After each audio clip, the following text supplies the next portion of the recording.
ایک انسان جب ماں کے پیٹ میں بچے کی صورت میں ہوتا ہے، قرآن بتاتا ہے کہ ماں کے پیٹ میں انسان 3 پردوں میں ہوتا ہے۔ ایک ماں کے پیٹ کا پردہ، پھر اوپر سے اندر اللہ نے خفیف اور رقیق سے پردے رکھے ہوتے ہیں جن میں بچہ لپٹا ہوتا ہے۔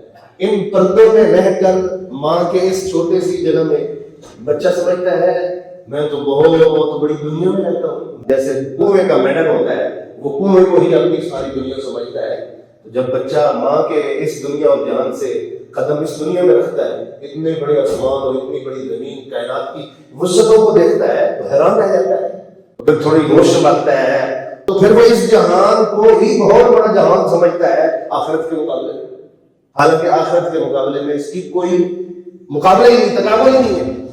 اللہ تعالیٰ نے قرآن پاک کے اندر قیامت اور آخرت کے جہان اور دنیا کا جو پہلا دن ہے اس کے بارے میں اللہ ارشاد فرماتا ہے کہ 50,000 سنہ، 50,000 سال کے برابر پہلا دن ہے۔ یہ پہلے دن کی مقدار اور وسعت اور لمبائی ہے، اور اس کے بعد تو لامتناہی اور نہ ختم ہونے والی دنیا